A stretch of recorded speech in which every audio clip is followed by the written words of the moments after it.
Valeu, viu? Coloquei até uma camisetinha preta para ver se dá uma diminuída, né?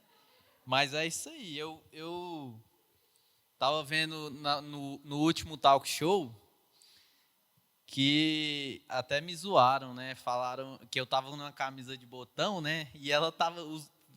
Meu primo principalmente me zoou. Rapaz, eu queria ter a força que esses botões dessa camisa têm, sabe? Eu falei, não, beleza, agora eu também vou sem camisa de botão. Gente, vocês estão bem, né? Amém? Ó, hoje nós vamos, o Gessé já falou, nós vamos entrevistar duas pessoas topíssimas. De um lado nós temos um senhor que já é evangelista na casa do Senhor, já foi policial militar, homem de frente mesmo, batalhador, é o nosso líder de jovens, né? Um dos nossos líderes de jovens e líder da Regional 2, né? Isso, Regional 2 também. E como vocês sabem, vocês já conhecem esse rapaz, esse líder. Falaram que é o líder mais bonito do Brasil. Aí eu já não sei. Aí tem que disputar junto com o Gessé, né, Gessé? Não, é dele mesmo esse mérito, é dele. Então a gente vai chamar aqui já o Sebastião Ramos Filho, mais conhecido como Tião. Aquele yes! Boa, boa. Gostei. E o outro entrevistado dessa noite, como nós já sabemos, é um dos nossos vice-pastores, também conhecido por ser um empresário aí fortíssimo. Empresário pesado, não só de Brasília, mas do Brasil, gente. A gente tem esse nobre aí, pai da Maísa, da Mel, do Lucas, da B, né? E é esse grande homem de Deus também, que é muito abençoado, traz palavras também muito fortes. E realmente é uma referência para nós jovens, né? Principalmente para quem tem vontade não só de ser concursado, igual o Tião, né? Foi por quantos anos, Tião? 30 anos, mas também quer ser um empresário, né? Então vamos chamar também nosso vice-pastor, nosso amigo aí, pastor Eudes Brito.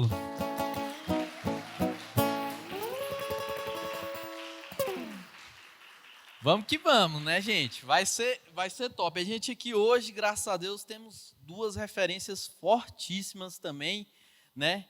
Que vai ser muito interessante. Ah, eu esqueci de falar. O mais estiloso, viu? Falaram aqui que é o mais estiloso obreiro aqui da casa do Senhor, aqui da QND 52. É Ninguém isso tem esse aí. cabelo, né? Esse Maravilhoso, cabelo Palmolive aí, aí. esse cabelão aí é realmente diferenciado.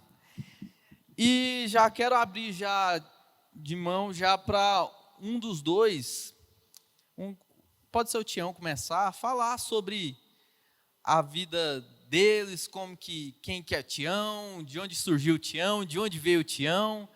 E aí depois o Eudes também está falando. Amém. A paz de Deus para todos. Tudo bem aí com você?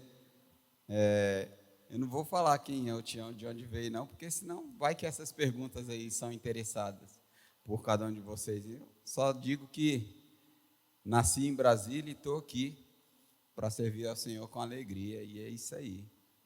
Não é não? É isso aí. É isso aí. E o pastor Eudes? Fala aí, pastor Eudes, um pouquinho do senhor, de onde o senhor veio, de onde o senhor é, a referência, filho de quem, pode Ok. falar. Pai do Senhor, jovens. Está ao vivo mesmo? Tá? Então, Pai do Senhor para vocês. Está ao vivo? Tá não? Então tá bom. Será postado no YouTube da igreja depois. Então tá bom. Pai do Senhor para você que está nos assistindo daqui a pouquinho, que será publicado. Para você, jovem que está aqui nessa noite, para mim é um prazer muito grande. Obrigado, Gessé, pelo convite. Como você já sabe, meu nome é Eudes. Nasci em 75, 16 de abril de 1975. Sou nordestino, lá de Sucupira do Norte. E na realidade não tive tantos privilégios, talvez como você teve nessa geração. Naquela época era parteira, foi por parteira que eu nasci, não nasci no hospital. Já nasci pretinho assim, moreninho assim, e gordinho, sempre fui fortinho. É tão tal que o pessoal naquela época me chamava como, meu apelido como Bolo Fofo. Era o meu apelido naquela época lá. Então, fica à vontade, as perguntas para mim vai ser um prazer, acredito para o Tião também. Obrigado pela confiança. Aquilo que eu for capaz de responder, nós iremos responder. E aquilo que a gente não for, a gente vai pesquisar. E se for alguma pergunta, o mesmo direito que você tem de perguntar, se eu achar que não deve responder, eu não vou responder. Tá bom? Mas eu prometo que eu vou fazer um esforço máximo para poder responder cada um de vocês. Deus abençoe vocês, minha filha que está aí, a Maísa. Um abraço. Obrigado. É isso aí. Gente, para quem não sabe qual que é o número que tem que mandar as mensagens, as perguntas, o pessoal vai colocar ali 62, o número é 62 ainda, do Goiás, mas é isso aí. 981729724, viu? Aí você manda um WhatsApp aí para mim, e aí eu vou fazer as perguntas aqui para esses nobres varões do Senhor Jesus. Gente, já recebi algumas perguntas aqui. Eu já vou perguntar aqui para o pastor Eudes. Aqui está perguntando aqui, quanto tempo de pastor e como foi chamado, senhor? Boa. A gente que nasce no Nordeste, no meu caso, eu nunca saí da igreja, sempre fui dedicado à igreja desde muito novo. E é o interessante, essa pergunta nos faz remeter a alguns anos atrás, que naquela época a gente fazia um púlpito, literalmente um púlpito de madeira, e a gente pegava a Bíblia da minha mãe e a gente pregava, meus 8, 10 anos de idade, e eu dizia que queria ser um pastor naquela época. Eu falava, eu vou ser um pastor um dia, eu vou ser um missionário um dia. Naquela época eu dizia também que a gente queria ser cantor. Naquela época a gente cantava, brincava, fazia culto doméstico, literalmente mesmo, com os primos e primas. A brincadeira, não tinha muita opção de brincadeira. Então a brincadeira era o quê? Era brincar de casinha, era fazer culto, na bandeira, essas brincadeiras bem natural, sem nenhuma maldade. E como eu falei, a gente veio de uma região bem distante, e que não tinha tanto recursos. Então eu literalmente mesmo, já aos meus 15, 16 anos, já ministrava já a palavra de Deus, já ministrava, tinha a oportunidade no jovem, já queria ser jovem naquela época, não tinha muito o que era adolescente, o que era jovem, já dava 13, 14 anos, a gente já era jovem naquela época, não tinha conjunto de adolescentes, pelo menos na minha região. E aí a gente era jovem, logo com 17 anos a gente já foi ser líder de jovem também, muito dedicado à igreja, trabalhando, e é isso, desde muito cedo eu fui chamado. Quando que eu fui consagrado? Não lembro bem a data,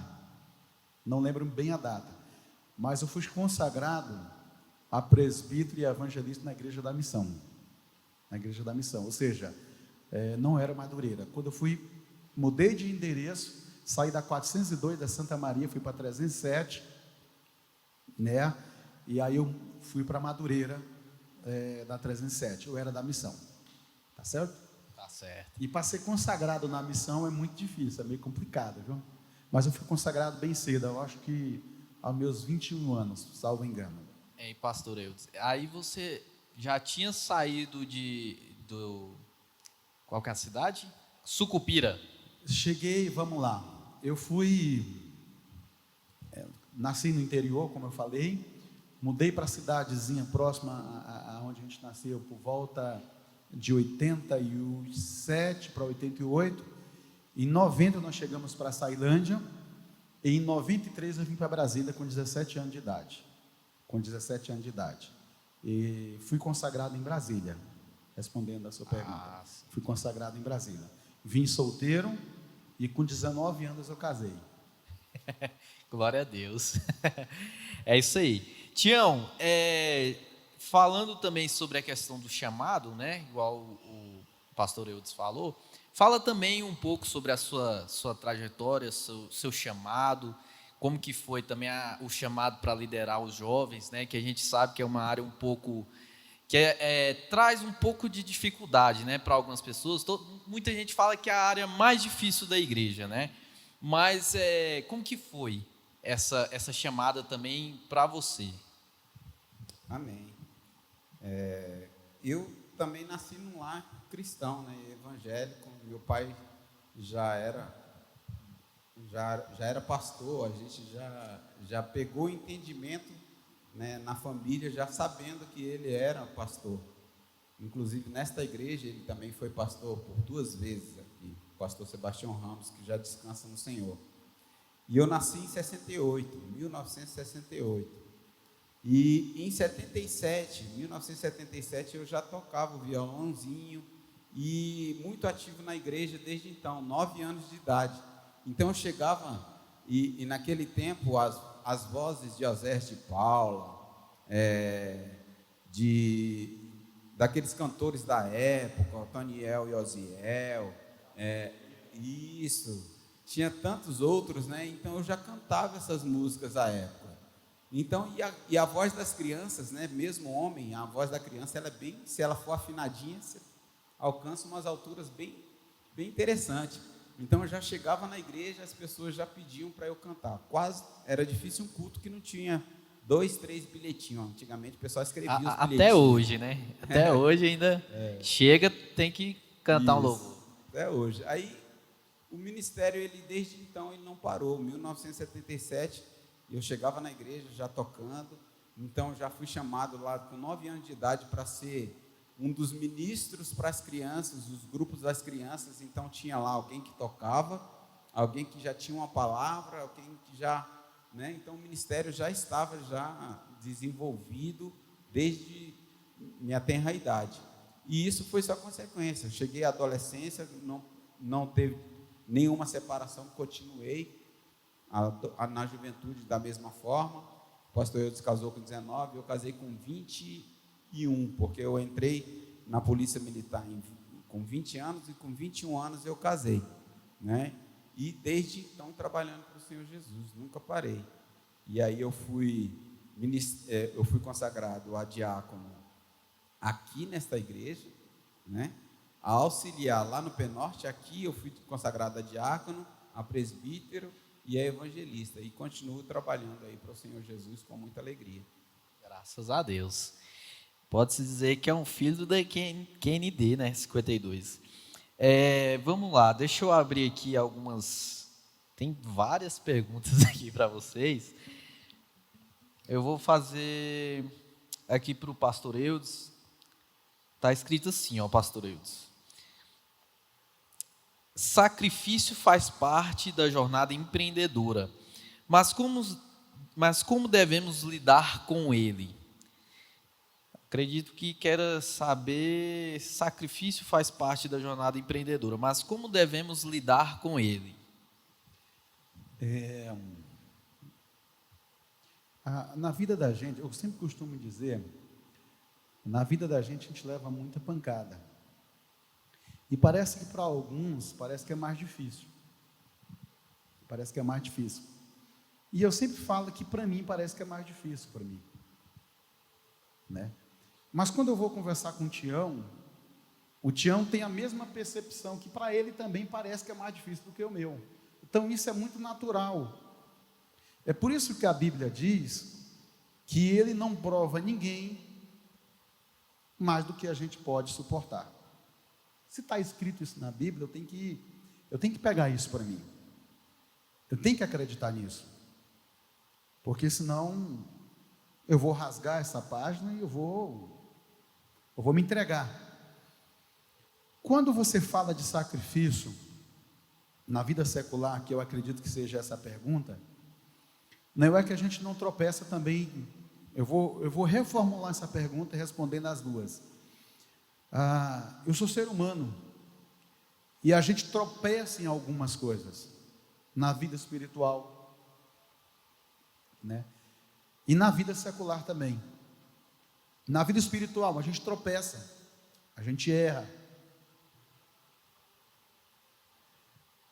a gente faz como o apóstolo Paulo diz: aquilo que eu quero fazer, isso eu não consigo fazer, mas aquilo que não era para fazer, é isso que eu faço. Então, o ser humano tem essa dificuldade, e é por isso que a gente tropeça, e devido a esses tropeços, é onde tem as consequências na vida espiritual. Devido às dificuldades que a gente enfrenta, qual é o grande desafio? É a gente passar por cima disso. Eis a questão, passar por cima disso. É onde muita gente não consegue passar, Tião. Por isso que Jeremias diz: eu quero trazer à memória aquilo que me traz o quê? Traz esperança. Eu vou tropeçar algumas vezes. A Maísa está aí. Estamos enfrentando uma dificuldade muito grande, muito gigantesca, como nunca. Mas eu sei o Deus a quem eu tenho servido, e que não é a primeira vez, não é a segunda vez, não é a terceira vez, e eu sei que o melhor Deus está reservado para mim, porque eu tenho tentado ser fiel a Ele, e não vai ser agora que Ele vai me desamparar. Então, tropeços vêm, para você não tropeçar novamente naquele erro. Qual que é a grande lição? Levantar a cabeça, gente. Ninguém é super-homem, ninguém é Mulher Maravilha. Levanta a cabeça. Salvo engano, eu não lembro agora qual foi o empresário aí, eu acho que foi o da April mesmo, que a história dele, acho que ele quebrou, acho que foi 8 ou foi 10 vezes, uma coisa assim, que ele quebrou. Você fala o Steve Jobs. Isso, a história dele é muito linda, eu li a história dele. Ele quebrou, acho que foi 8 ou foi 10 vezes, para poder alcançar o sucesso. E sem falar que ele começou na garagem de casa, né? Na garagem dentro de casa. Então, sonhar vale, e tem que sonhar qualquer uma. Quem não sonha já está morto. Eu acho que o grande segredo é: qual que é o desafio? Qual que é a lição? Gente, passar por cima, olhar sempre para frente. Eu não sei se eu respondi a pergunta, mas eu acho que é isso aí. Mas respondeu sim. Aqui, tem uma pergunta para os dois. Deixar o Tião responder primeiro. Como que fazem para serem animados assim? Estão sempre com um sorriso no rosto e com mais disposição que muitos de nós jovens. Ensinem para a gente. Essa pergunta parece que ela é idêntica, né, para mim e para o pastor Eudes. A gente vê que ele também, enchendo um pouquinho a bola dele aqui, que ele é um exemplo para mim. Toda vez que eu olho para ele, eu vejo ele sempre alegre, né? E é uma referência para mim, como pastor, como obreiro, né, como se tem que se portar diante da comunidade, da igreja, da sociedade num todo. E essa questão da alegria, isso não quer dizer que dentro do nosso coração não haja tristeza, não haja preocupação, como o pastor Eudes disse, haja tropeços, que não haja dificuldades, mas o fato de nós estarmos sempre alegres é fazer aquilo que o pastor, vou usar a palavra dele, a gente passar por cima e olhar sempre para frente e seguir adiante, não parar diante do tropeço, da dificuldade, da tristeza. E uma das coisas que eu sempre falo na minha família, pastor Eudes, eu falo lá em casa, eu falo assim, aqui vocês de fato conhecem quem é o Tião, quem é o evangelista Tião, porque aqui vocês conseguem visualizar a tristeza que está no meu coração, a preocupação, as angústias, porque isso vai ser transferido para você, com palavras, com silêncio, com brigas, porque é lá em casa, na família, onde eles vão de fato me conhecer. Mas a alegria que o Espírito Santo coloca no meu coração, a ponto de não transferir para as pessoas entendeu? As minhas insatisfações, as minhas angústias, as lamúrias da vida, faz com que eu esteja sempre pulando diante de vocês, faz com que eu esteja sempre alegre diante de vocês. Eu já citei o exemplo dos mais antigos, as mães mais antigas que, por terem pouca condição financeira, tinha que lavar roupa para a maioria daqueles vizinhos e passar para aqueles vizinhos as roupas. Mas engraçado que ela, sendo com pouca situação financeira, estava sempre fazendo aquilo com alegria, cantando hinos de louvores a Deus, e as pessoas que não conheciam, entendeu, o motivo desta alegria, ficavam sem entender por quê. Está aí lavando roupa para quase todo mundo aqui, passando roupa para sustentar os filhos dela, e a gente não vê ela triste, sempre engrandecendo o nome do Senhor dela, cantando hinos de louvor a Deus. É uma alegria que o mundo não conhece. Então é por isso que eu estou sempre alegre. E o senhor? A gente já é feio, se a gente não sorri.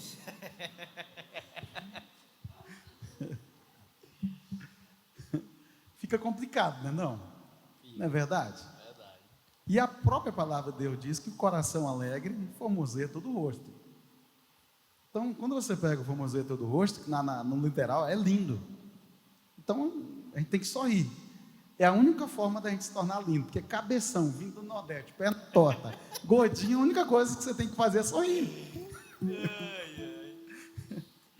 Mas vamos lá. Eu acho que falando sério agora, eu acho que cada um tem uma forma de tratar as coisas da vida. Cada um tem um jeito de tratar as coisas com a vida. Tem um que é muito sensível e se abala com muita facilidade, né? Tem uns, né? Eu não me abalo com facilidade. Eu costumo dizer o seguinte: eu tenho bastante estrutura, só tem uma coisa, eu sempre falo para alguém, só tem uma coisa que me tira do sério, quando eu brigo com minha mulher, ou ela briga comigo, aí eu fico triste, né? Para mim acaba o dia, para mim acaba a noite, para mim, só tem isso, o resto eu tiro de letra.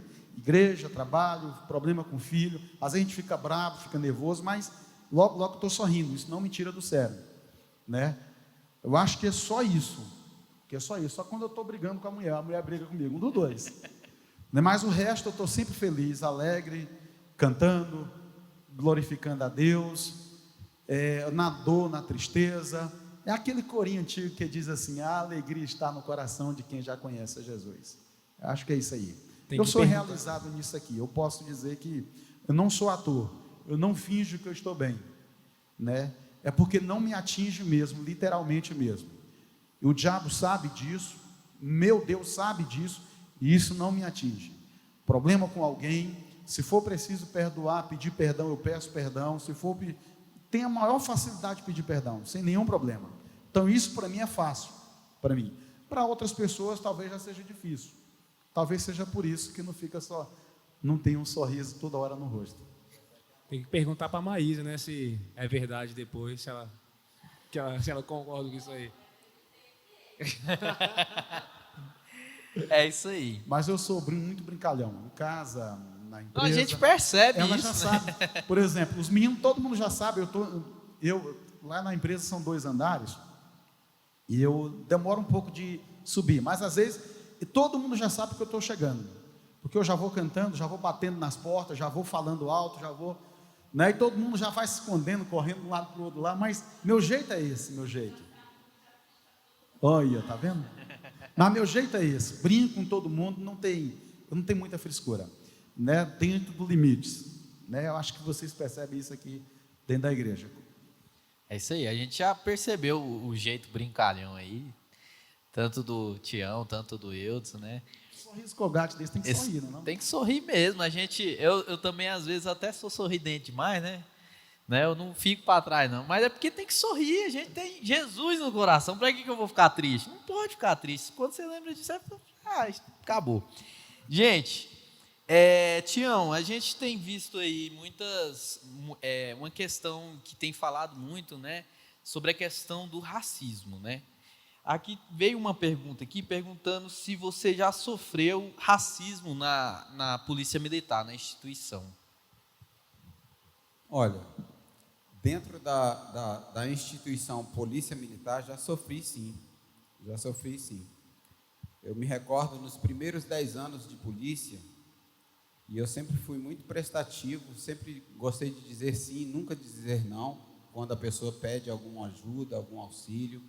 E tanto é que eu saía das ruas para resolver problema administrativo, porque eu sempre fui prestativo. E à época tinha um oficial que ele era bem clarinho. E ele pediu para que eu fizesse um documento, tipo um balancete para ele. E um balancete do quartel, eu tinha curso, eu sabia mexer com finanças e tal. Então, à época, todo recurso para essa unidade, o batalhão, tudo que era utilizado naquele batalhão durante 30 dias, para café da manhã, para almoço, para janta, para ceia, para o próprio paramento que era comprado para os policiais, tinha que ser feito um balancete no final do mês, né? E era feito na máquina da datilografia. Eu fiz um curso à época na Sarmento, aqui no Taguatinga Centro, e eu tinha um curso de datilografia. E ele pediu para que eu fizesse esse balancete. Eu fazia primeiro o rascunho, porque não podia haver erro e tal. E eu entreguei o balancete digitado para ele,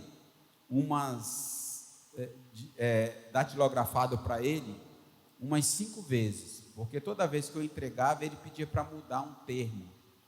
Muda isso daqui. E aí, para mudar aquele termo em datilografia, você tem que fazer de novo, né? E aí, eu bem quieto, porque ele era racista, ele não gostava de mim por conta da minha cor. E tinha um colega meu que ele tinha os olhos verdes e era branquinho, que era o xodó dele. Ele era casado, mas dá a entender até que o cara era meio boiola, um negócio assim, sabe? Me desculpe o termo, porque não pode uma coisa dessa. Mas o fato é que ele fez com que eu datilografasse 5 vezes. E eu fiz com tranquilidade e entreguei para ele. Na 5ª vez que ele tentou falar que não estava bom de novo, eu olhei para ele assim, e ele ficou envergonhado, falou, não, tá bom, deixa do jeito que está, né? E o racismo dentro do quartel foi a única vez que eu sofri com esse oficial. E mais na frente teve um pega-capá comigo e ele. Eu era soldado e ele era capitão da polícia, e eu ameacei ele.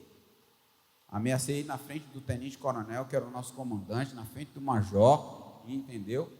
E eu tinha só o Bruno, que era nascido. E ele ficou mesmo na redoma de vidro comigo, porque a partir desse dia nunca mais ele ainda mais com a hierarquia da polícia militar, né, que é muito grande, né? Deve ter ficado iradíssimo com o senhor. E ele ficou realmente numa situação difícil, porque eu, como soldado, parecia que eu era o oficial, mas eu ameacei ele mesmo, de modo que ele ficou com medo de mim e nunca mais ele... Esse é o Tião, viu? É desse jeito, esse é o Tião. O senhor falou no começo que o senhor é mais escurinho, né? O senhor já sofreu algum tipo de racismo? Não, né? Não lembro. Não, né? Não me recordo, não. Tá certo. Eu sempre levei essas coisas, acho que é por causa da brincadeira, nunca... Pastor Eudes, estão perguntando aqui que se seu filho já está pronto para casar. Eu acho que tem alguém interessado já, no rapazinho já. Ai, meu Deus do céu. Bem, eu acho que o Lucas vai casar muito cedo. Vai. Eu acho que ele vai casar cedo. Eu acho que todos percebem, pelo menos eu não tenho conhecimento. Não tá aqui não, né? Tá não. Eu não tenho conhecimento de namorada dele por aí. Né? Teve acho que com 16 anos, teve um negocinho foi muito rápido, né? Eu chamei ele na retranca, botei ele na mesa, não queria que dessa forma, como eu falo para a Maísa, falo para a Melissa, eu acho que um jovem, ele não pode ficar isso é pensamento meu, ele não pode ficar namorando com um, com o outro, aquela coisa toda, porque Isso aqui eu citava o exemplo, eu não sei como é que se chama a palavra, mas é como se fosse um ferro e um ímã, né?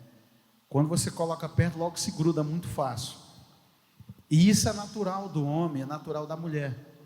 Isso faz parte da minha natureza. Se isso não existisse, aí era normal. Então, esse desejo do apetite sexual, isso é normal. Essa é a palavra definida. Isso é natural. Só não pode ser cedido, que aí é pecado. Tá certo? Nesse sentido. Mas o sentir, a vontade, etc., é normal. O que não pode é ceder essa situação. Então, falando do Lucas, eu acho sim que ele não vai demorar a casar, não. Não acho que não. Viu, moças? Eu não posso falar, né, quem que é, né? Mas é isso aí, né? Aqui tem outra pergunta aqui para vocês. Quais foram as maiores dificuldades como cristão? São para os dois. Pode Primeiro, começar. pastor Hilton. Como cristão, servir a Deus. Qual foi a maior dificuldade como cristão? Como eu falei para vocês, eu vim com 17 anos de idade para cá. Eu poderia apontar duas situações para mim, Leandro, que foram muito difíceis na minha vida. Muito difíceis, que só Jesus na causa. Eu vim para cá com 17 anos de idade. Então você imagina você vir solteiro, morar sozinho. Morei um tempo com minha tia, mas foi pouco tempo. Logo eu fui morar sozinho, num barraquinho na 16/26 do Oeste. Morei também na 44 do Leste e isso no Gama. Então você imagina a situação de alguém que trabalhava, de alguém que estudava e morava sozinho, cozinhava, lavava, passava, e tinha que se preservar. Então, para mim, essa época foi uma das piores épocas que teve para me servir a Deus, porque além de você estar solteiro, morando sozinho, eu não vou dizer a oportunidade, que não é essa palavra, mas eu fiz uma escolha. Eu sabia o que eu queria ser. Eu tinha a opção de ir para as drogas. Eu passava no beco, tinha 3, 4 fumando. Eu baixava a cabeça, entrava, os caras ofereciam, entrava. Eu falei, não, isso não é para mim. Casei virgem. Falo para você, casei virgem. Tive a oportunidade de me desviar, não aceitei. Por quê? Porque eu sabia o que eu queria. E eu lembro como hoje, eu estava passando uma luta muito grande. Eu não sei se estou demorando, se é melhor você cronometrar, porque senão eu falo muito. Eu lembro de uma vez que eu estava morando na 16/26, na 26 do Oeste, e eu estava desempregado, com fome. E eu falei, gente, onde que eu vou filar a boia hoje? Eu falei, eu vou na Santa Maria. Estava numa luta, só Deus sabe. E peguei o ônibus, na descida para 13, virando ali, não tem um quartel, virando na 13 ali do sul, entra uma senhora, e ela sentou do meu lado. E ela começou a conversar comigo, daqui a pouco ela começou a chorar do meu lado. E eu percebendo aquilo lá, e como eu sou muito prestativo mesmo, eu gosto de ajudar as pessoas, eu amo ajudar quem, se eu souber de alguém que precisa, se eu puder ajudar, eu ajudo. Eu amo ajudar as pessoas, porque eu fui ajudado. E aí eu perguntei, está tudo bem, senhora? A senhora está passando mal? Eu falei, não, meu filho, eu não estou bem. Eu falei, o que foi? Ela falou, porque Deus está me mostrando a tua vida todinha. Aí eu até me assustei, você está passando por isso. Falou minha vida inteira. Chega a romper quando eu lembro disso. Falou, olha, mas Deus está mandando te dizer uma coisa. Fica firme. Não troca Jesus por nada, porque eu vou te honrar aqui no Distrito Federal. E eu peguei essa palavra para mim. E as coisas de Deus, Parece que elas são demoradas, mas não são no tempo de Deus, gente.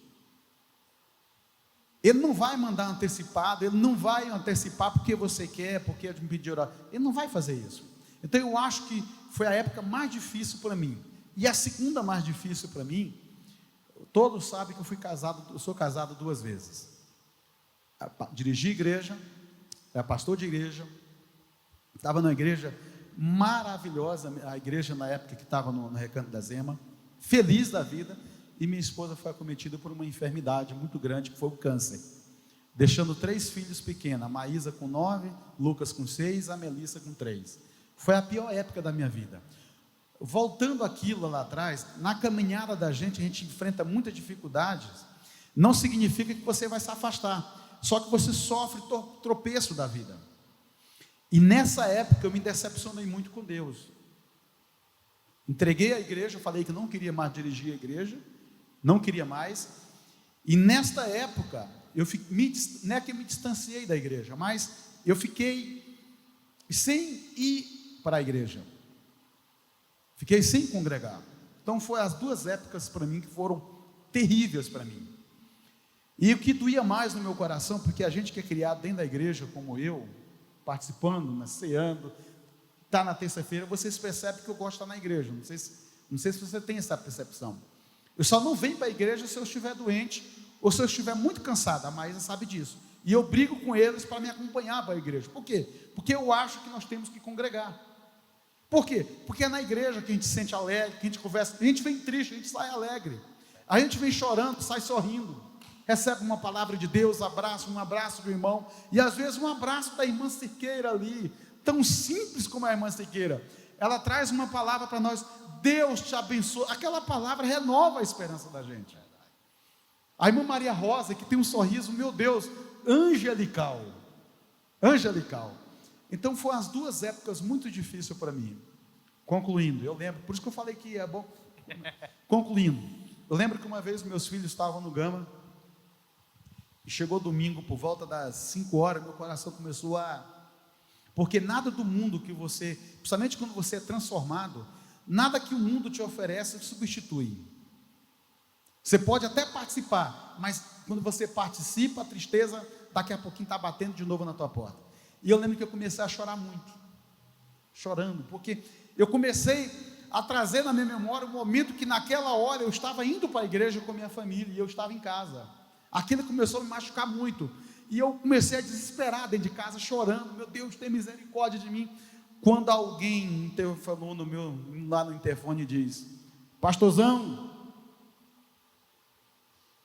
Deus me mandou vir aqui te buscar aqui, para ir para a igreja hoje. Deus investiu em você, Ele não abre mão de você.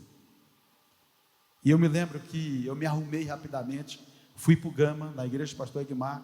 Depois do culto fomos para o gabinete, confessei os meus pecados, fui disciplinado, reconciliei novamente, estou firme até hoje. Acho que foram as 2 fases mais difíceis que eu já passei na vida. Vocês falaram que, ser honesto, é isso que aconteceu. As 2 fases mais difíceis na minha vida é essa. Tião. Poderosa esse testemunho do nosso pastor. A fase mais difícil que eu tive no Evangelho foi que meu pai, meus pais vieram do Rio de Janeiro para cá, para o início de Brasília, na construção de Brasília. E meu pai era muito bem sucedido aqui em Brasília. Ele tinha umas 3 casas aqui na QND, tinha em Taguatinga Sul, ele tinha empresa, e era também funcionário público, mas ele abriu mão de tudo isso para servir a Deus e ficou só com o serviço público, né? E eu recordo que em 1985, meu pai saiu daqui do ministério de Taguatinga, ao qual ele sempre pastoreou essas igrejas da Redondeza, e ele recebeu um convite para ir para o Ministério da Missão. Ele já estava no Ministério da Missão nessa época, porque ele sempre pastoreou como evangelista. E quando chegou a época de consagrar o meu pai a pastor, eles exigiram o curso de teologia. E a vida do meu pai era corrida demais. Eu falei assim, E eu não vou fazer curso de teologia para ser consagrado a pastor de jeito nenhum. E aí eles praticamente limaram meu pai, nessa época. E os pastores da missão à época conheciam muito meu pai, o pastor Luiz Menezes e todos os mais que já dormem no Senhor. Convidou ele, pastor Sebastião Ramos, vem para a missão. E logo de imediato já consagraram ele a pastor e deram uma missão das mais difíceis para ele. Falou assim: eu quero que você seja o pastor presidente em Roraima.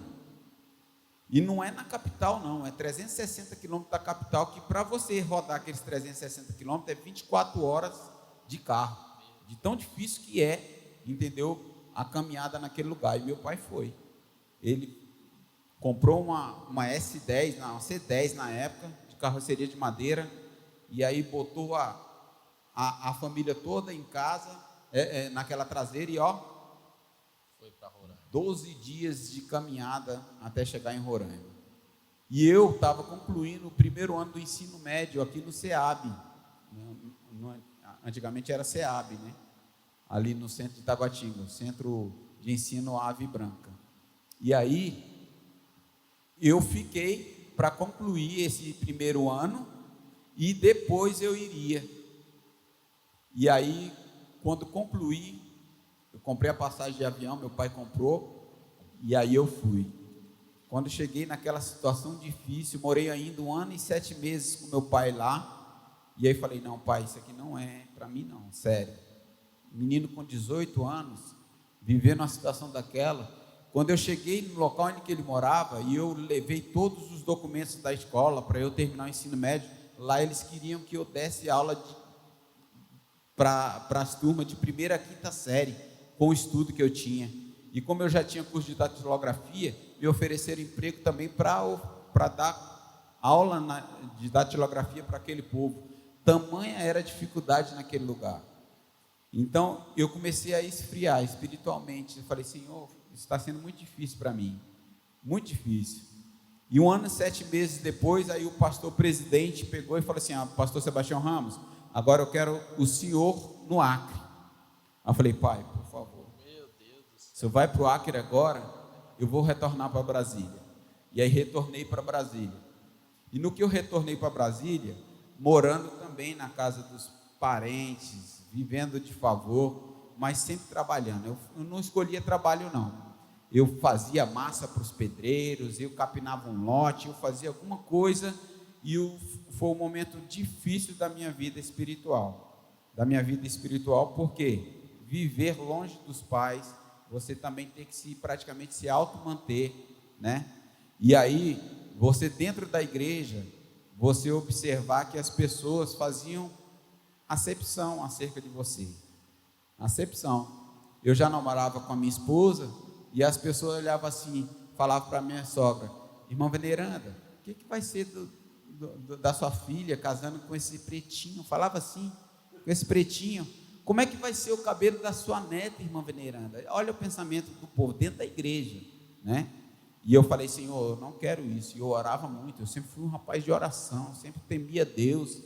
E eu ia para o quintal onde ninguém estava vendo, eu dobrava o meu joelho e orava ao Senhor. E aí surgiu a oportunidade do concurso da Polícia Militar, e eu orei a Deus. Eu falei: Senhor, eu não tenho dinheiro nem da inscrição. E aí eu fui na casa do meu irmão Davi, e falei: Davi, é tanto a inscrição. Ele falou assim: foi lá fora, a época, os casamentos, por isso que vocês têm que orar e pedir a Deus uma esposa que tema a Deus, um esposo que tema a Deus. À época, a minha cunhada não era cristã, era recém-convertida, mas não tinha temor de Deus. E se ele ajudasse qualquer dos irmãos, minha amiga, a briga era feita dentro de casa. E ele me deu o dinheiro da inscrição lá no meio da rua. E eu lembro que eu coloquei dentro do bolso e falei: Senhor, eu vou honrar o teu nome em todo o tempo, mas isso daqui já é o dinheiro da minha vitória, porque eu não posso viver desse jeito não. Eu preciso casar, eu preciso ter o meu sustento, e eu preciso servir a Deus com alegria. E orei a Deus ali. Aí eu fiz o concurso, estudei só 60 dias e passei. Casei 1 ano depois e minha trajetória chegou até aqui. Então foi a época mais difícil que eu vivi, foi essa daí.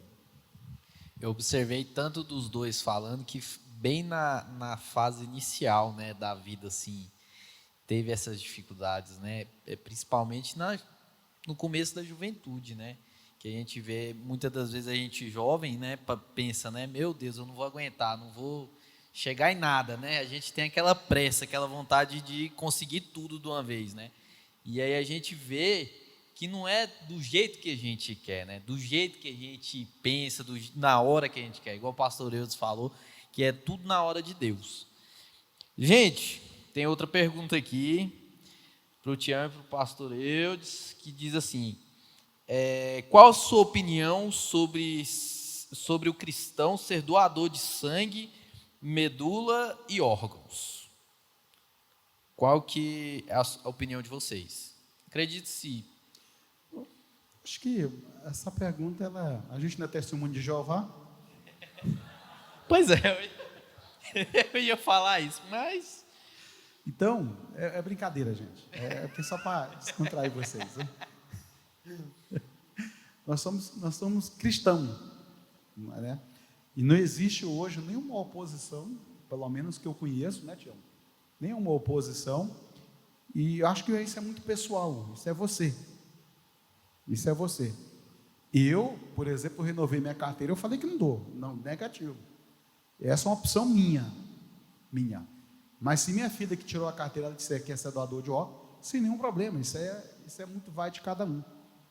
Então não existe hoje uma regra e nem determinado na nossa igreja, na nossa conversão, que não pode, de maneira nenhuma. Isso é pessoal, gente. Tá bom?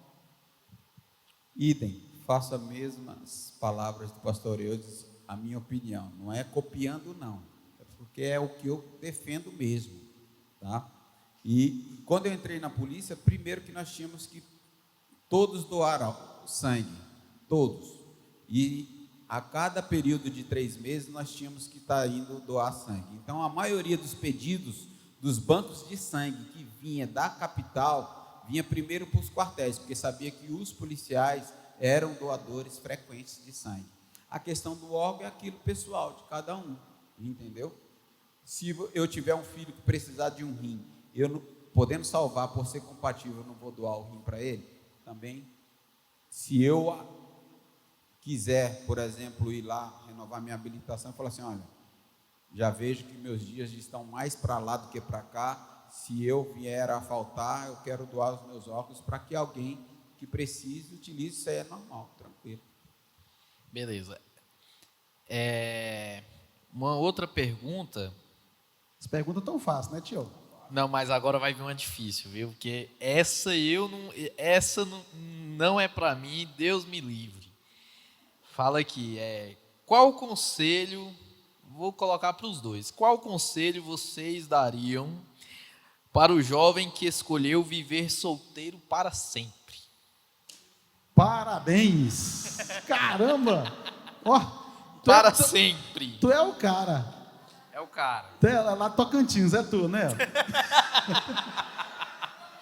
Será? Meu Deus do céu. Cara, parabéns.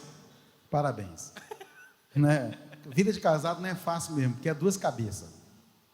Parabéns, cara. Não tem nada contra. E a Bíblia não te condena. Viu? Pelo contrário, Paulo diz lá, Paulo fala sobre isso. Te parabeniza.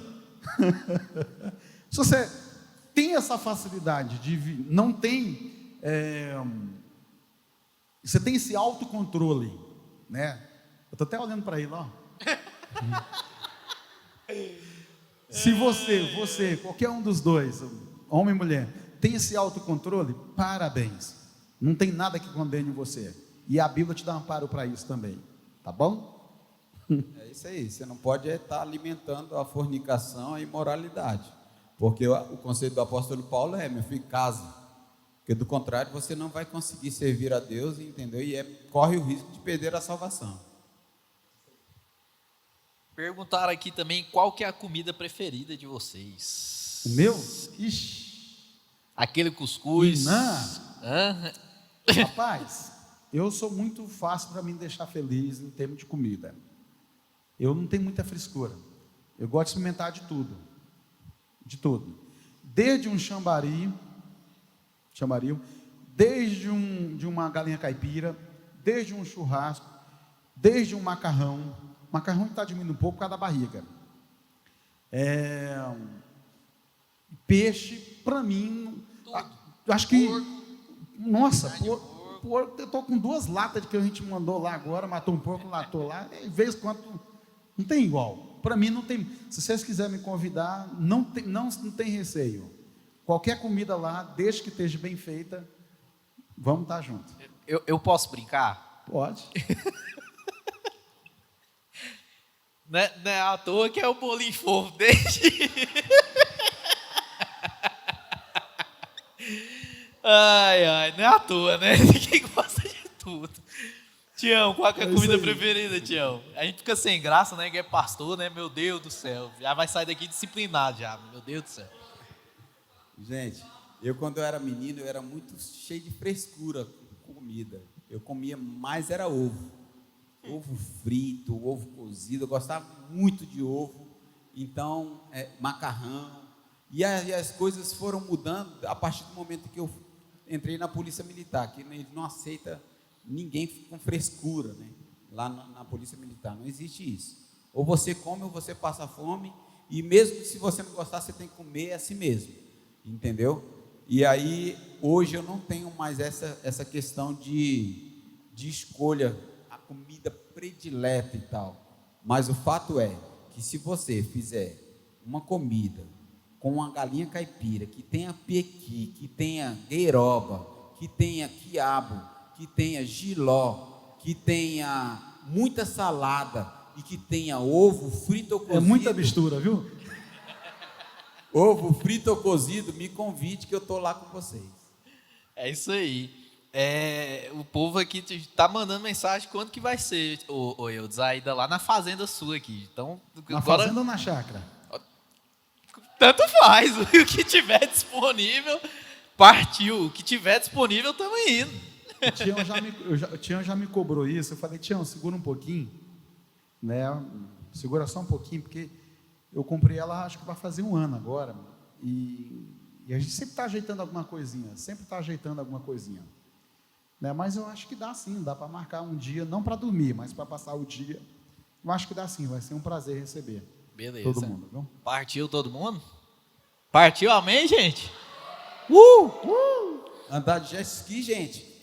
Gente, tem umas perguntas aqui. E na fazenda, umas perguntas aqui. E na fazenda em 2021. O Tião foi agora. Cara, lá é top.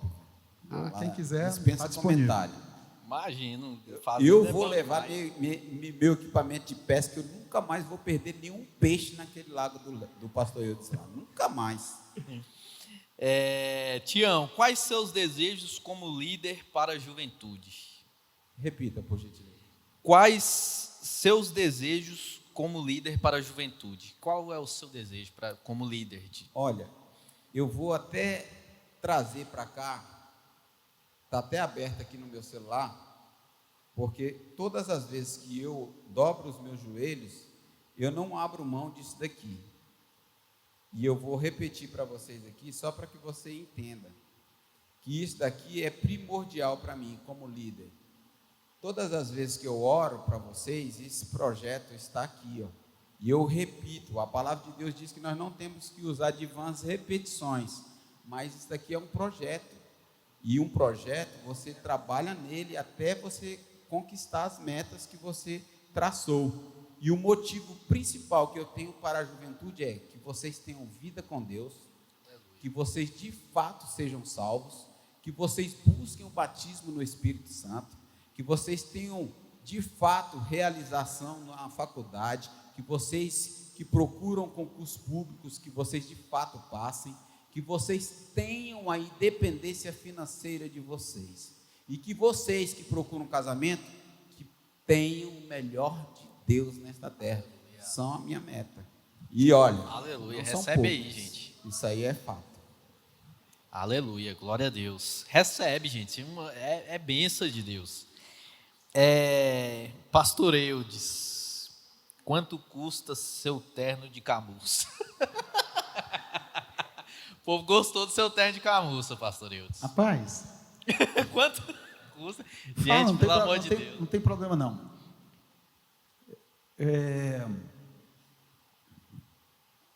A vida da gente, como eu falei, eu estou com 45 anos, né? E alcancei o auge do sucesso na vida secular aos 25 anos de idade. Aos 25. Eu criei minha independência financeira aos 25 anos de idade.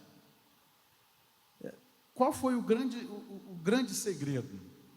Não sei se vem essa pergunta. Para me responder essa, né? São metas, são sonhos. E cada um tem um sonho, né? E eu vivo do bom e do melhor do que eu posso viver, controlado. Eu tenho uma planilha no meu computador que eu gasto, tudo que eu gasto eu lanço nessa planilha. Eu não gasto mais daquilo da minha meta. Então, eu não sou, a Maísa sabe aí, a Maísa gasta muito mais do que eu. Toda hora eu vejo ela comprando alguma coisa, eu já não sou assim. Mas também quando eu vou, eu também gasto. Eu não gasto só, eu compro 15 camisas da Dudalina, 15 da Via Veneto, da Brooksfield, e vou lá, tiro aquelas velhas e dou tudo. Eu sou desse jeito, né? Passo 6 meses, 1 ano sem comprar calça, sapato e por aí vai. É mais ou menos por aí. Então, quando eu vou comprar, eu gosto de comprar o melhor, porque afinal de contas eu mereço. Eu mereço. Ou seja, você merece. Se você trabalha, você merece comprar um celular bom, comprar uma roupa boa, comprar aquilo que você sonha. Então você tem que correr atrás. Se você não pode comprar um terno de veludo hoje, trabalhe para isso, para você poder comprar. Eu acho que não vale você fazer 12 prestações, se endividar todo, né, e ficar devendo cheque sem fundo e por aí vai. Eu acho que isso não vale. E isso não é saudável. Mas se você pode e quer comprar, vá lá e compra. Que você vai ser muito bem feliz, como eu sou, quando eu uso um terno bom. O valor do terno. Varia, gente. Um terno da Dudalina ou da Via Veneto, não tem um terno abaixo de R$1.000. Não tem. Acho que não precisa falar mais, né? Não tem. Tá bom? Aquele terno eu comprei e foi para o casamento do filho do pastor Alberoni, o Rafael, que eu comprei aquele terno naquela época. Eu fui lá, o estilo que ele falou, eu comprei uma calça da Dudalina, mas a gravata, e aí eu comprei para o casamento deles lá na época. O pastor Eudes é bem estiloso. Lembrei do dia do pastor falando, combinando relógio com a gravata. Gosto de relógio. Eu também curto relógio. Eu tenho muito relógio em casa. Eu curto relógio também. Eu acho o relógio máximo.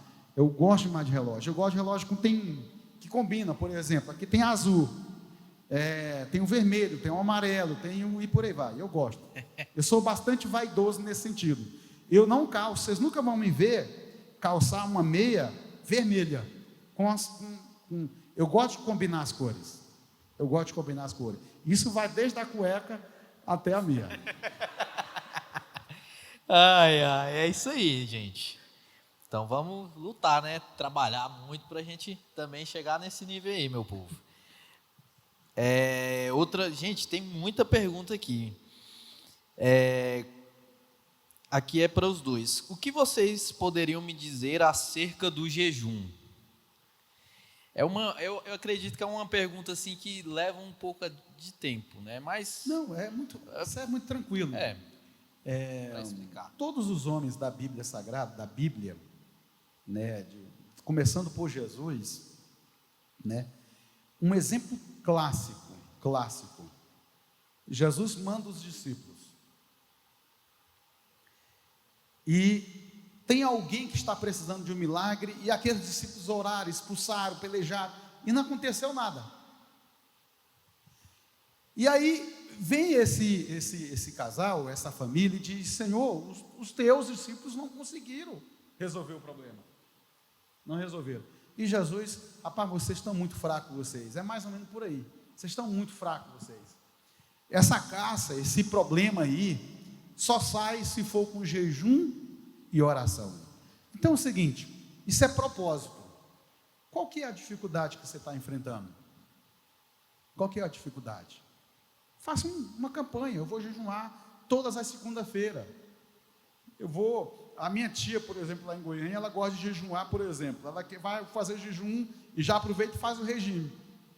Ela tira a carne. Eu vou jejuar uma semana, eu vou tirar aquilo que eu gosto. Isso é um jejum. O que você mais gosta, por exemplo? Isso varia muito. O que você mais... É academia? É academia? É o quê? É um arroz? É o que é? Faça o jejum daquilo lá, é um sacrifício que você vai fazer. Então isso vai de cada pessoa. Vai de cada pessoa. A minha forma de jejuar já é diferente. Não existe nada que eu mais gosto ou deixo de gostar. Eu tiro aquele período, levanto de madrugada, entrego, faço a oração, faço aquela campanha e acabou. Então, o jejum é válido e é recomendado segundo a Bíblia. Tião. É justamente isso aí que o pastor falou, mas uma das coisas que eu tenho como premissa para o jejum é você, de fato, fazer separação entre o que é carnal e o que é espiritual. Você simplesmente vai se desvencilhar do que é carnal para entrar no que é espiritual. E o jejum, ele vai estar sempre ligado a isso. Você não vai somente orar, você também vai jejuar, porque o jejum, ele traz poder no mundo espiritual. Tanto é que o diabo, sabendo disso, ele também pede para que seus súditos também jejuem. A gente observa que no mundo espiritual, aqueles que vieram de lá, já tiveram a oportunidade de ouvir alguns testemunhos de quem já participou, né, Kesley? Lá do espiritismo e etc e tal, eles fazem isso, né? Eles fazem isso. E se você não jejuar, como o pastor mesmo disse, existem algumas situações que você pode ser envergonhado. A gente já chegou aqui nesta igreja aqui uma vez, eu já estive aqui nesta igreja uma vez, que uma pessoa endemoniada, o culto terminou, isso foi até depois de meia-noite, pastor Raimundo estava aqui, outros mais, entendeu? E o diabo, para ele libertar aquela vida ali, foi muito difícil. Então existem castas demoníacas que só com muito jejum e oração, para que você possa, de fato, no nome de Jesus, obter êxito quando for expulsá-los. Então, o jejum ele é importante para isso. Foi colocado aqui, pessoal perguntando aqui, porque tem muita gente que faz uma certa barganha em relação ao jejum, de pegar e falar, não, hoje eu vou jejuar porque eu quero isso. Um exemplo, não, hoje eu vou jejuar porque eu quero comprar um carro, Senhor. E tal. Tem gente que faz esse tipo de jejum. E aí, o que vocês acham? Uma certa barganha, não necessariamente um carro, né, lógico, mas essa barganha, essa troca, assim, o que vocês... Com Deus não existe barganha. A Bíblia diz que antes mesmo de nós falarmos, Ele já conhece. Então Ele conhece a intenção do meu coração. Ele já conhece o motivo do meu jejum. Ele já conhece o meu louvor, a minha adoração dentro da igreja. Ele já conhece. A Bíblia diz em Apocalipse, a partir do 2, que ele escreve para 7 igrejas, que independente do problema da igreja, aquela igreja, todas elas tinham defeito, todas elas tinham qualidade, todas elas foram exortadas, mas tinha uma que era boa e tinha outras que eram piores.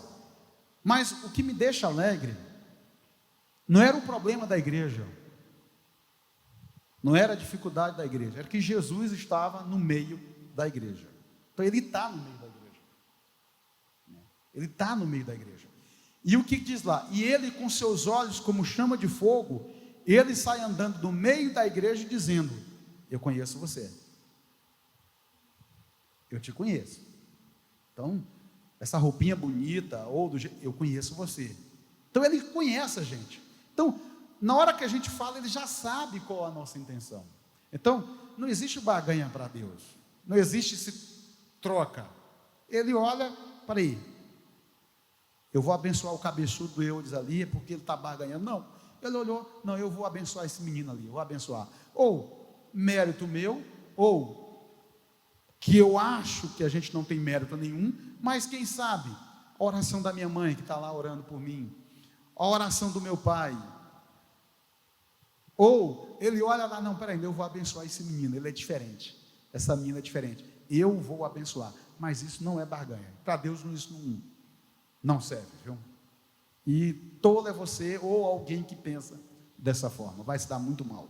Olha, eu tenho uma pergunta aqui que vocês estavam falando que tá tranquilo, né? Tem uma pergunta aqui para os dois. Como é o sentimento de vocês tendo que obedecer diretrizes da sede, mesmo tendo visões até mesmo teológicas tão diferentes? Como que vocês conseguem obedecer, mesmo tendo uma visão que às vezes não é a mesma? Tá aí a pergunta difícil para vocês, para os dois aqui, bem, tá? Para os dois. Eu acho que essa pergunta, eu não sei quem foi que fez essa pergunta, mas eu vou separar em duas partes. Eu acho que não existe diferença teológica. É um erro pensar assim. Eu acho que o mesmo, a não ser que me fala, depois você me procura e me fala particularmente, mas não existe diferença teologicamente falando. Todas as igrejas, ela defende uma tese só. Ela defende uma tese só. Todas. Agora, pode acontecer que o dirigente, não a igreja. É bom de separar as coisas. O dirigente, ele pode ter a linha mais calvinista. Tá? Ele pode ter a linha calvinista, que ele não pode exercer essa linha dentro da igreja, porque a Assembleia de Deus, ela não defende isso, tá? Então, é por isso que alguns dirigentes já foram substituídos e já saíram por causa disso, tá bom, gente? Então, não existe diferença. Pode acontecer, sim, da liderança, pastor, mas não da igreja em si, porque a igreja em si, como um todo, é uma só, em relação a isso aí. E não vejo nenhuma dificuldade de obedecer pela minha mãe. Paciência. Se eu não obedecer, eu vou estar sendo desobediente. Acabou. Manda quem pode. Obedece quem tem. Acabou. Não é que eu não estou debaixo do jugo. Mas eu devo satisfação à minha mãe. Ou seja, a sede. Se hoje o pastor, o presidente céu, eu quero todo mundo lá, se eu puder, eu vou com todo prazer. Às vezes eu reclamo. Por que eu vou na sede? Ninguém vai. É natural isso, mas eu vou. Ainda precisa da minha resposta? É uma das coisas que a gente segue no ministério aqui, Assembleia de Deus, Ministério de Madureira, não só daqui do campo de Taguatinga, mas do Brasil. Uma das coisas que sustenta há mais de 100 anos, né? Essa instituição, esta igreja, esse estabelecimento aqui, é justamente essa unicidade, entendeu? Na sua doutrina, na sua linha teológica, entendeu? Nós somos uníssonos, não temos dois pensamentos. É isso que o pastor Eudes disse. Às vezes você vai discordar daqueles que sabem um pouco mais, interpretam a palavra de uma forma diferente, entendeu? Mas isso não vai fazer com que eu me afaste dele, com que eu confronte ele, não. Porque todos nós estamos aprendendo dia após dia nós estamos melhorando no aprendizado aqui da palavra, porque ela se renova a cada manhã. A verdade, ela é uma só, mas ela serve para todas as gerações. Se a nossa geração aqui, ela mudar a cultura para a escocesa, de modo que nós, os homens, temos que vestir saia, a palavra de Deus, ela não vai mudar por conta disso. Entendeu? A verdade bíblica, ela não vai mudar por conta disso. E as Assembleias de Deus, o Ministério de Madureira, ela segue uma linha, entendeu, teológica. Inclusive, nós tivemos aí uma aula fantástica, diga-se de passagem, está lá no YouTube, para quem quiser assistir a aula e a explicação do pastor João Marcos, que foi top demais da conta, explicou, né, a nossa linha que nós defendemos, né, a teológica dispensacionalista, não é, Gessé?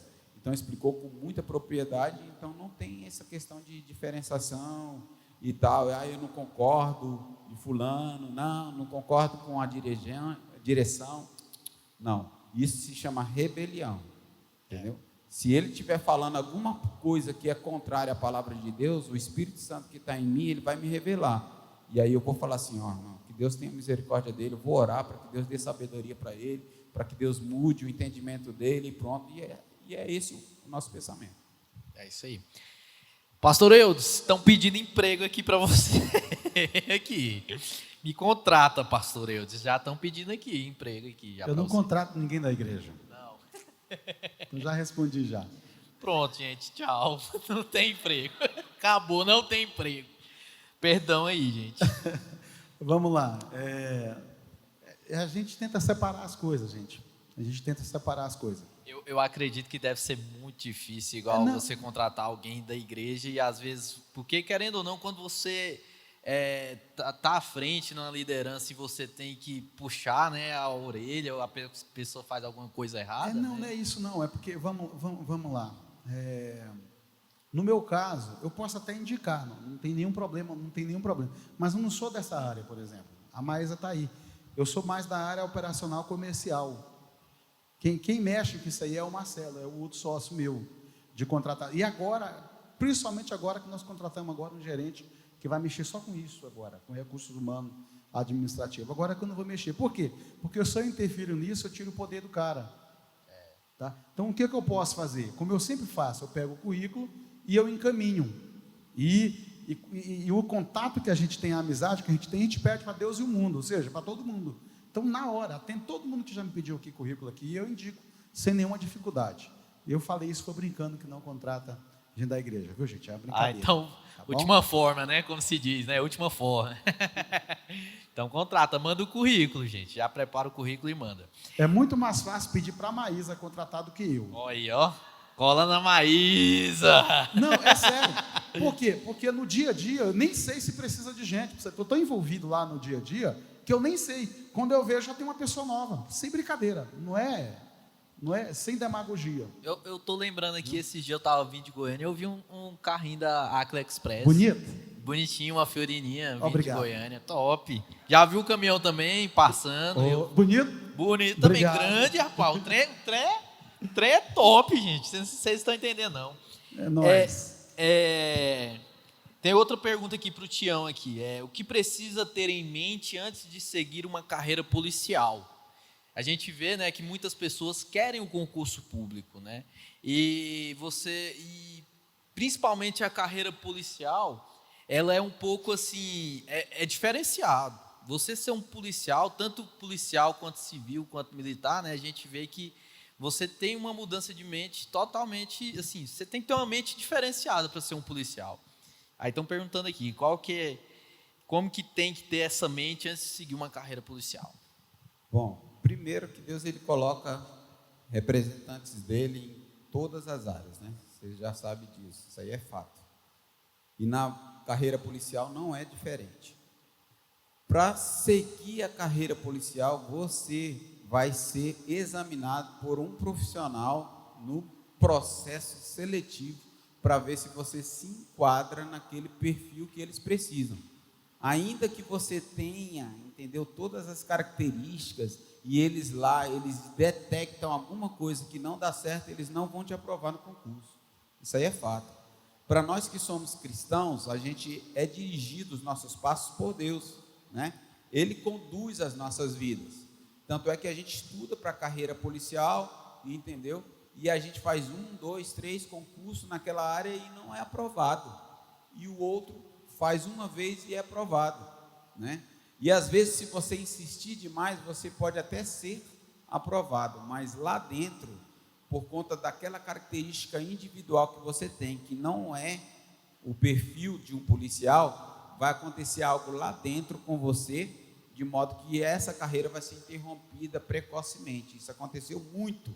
Eu vi muitos colegas meus, entendeu, terem as suas carreiras interrompidas por conta dessa situação, entendeu? Não tem autocontrole, porque você, para carregar uma arma, você tem que ter o autocontrole, você não tem que mostrar ela para qualquer um, por vaidade, coloque a arma e tal, não sei o quê, não, a arma você só tira ela do coldre, entendeu, para atirar ou para render alguém, mais nada, entendeu? Você não tira a arma para mostrar que você é o tal, que a arma vai te deixar, e isso tudo é detectado, entendeu, no processo seletivo, entendeu? 30 anos que eu passei na Polícia Militar, nunca saquei a minha arma à toa, mas ainda hoje, aposentado 1 ano e meio depois da aposentadoria, minha arma está lá em casa, guardada, não trouxe ela, e quase sempre, depois da aposentadoria, eu não ando com ela, mas eu paro lá de frente, lá para entrar para minha casa, tem 2 camaradas fumando maconha, essa semana aconteceu,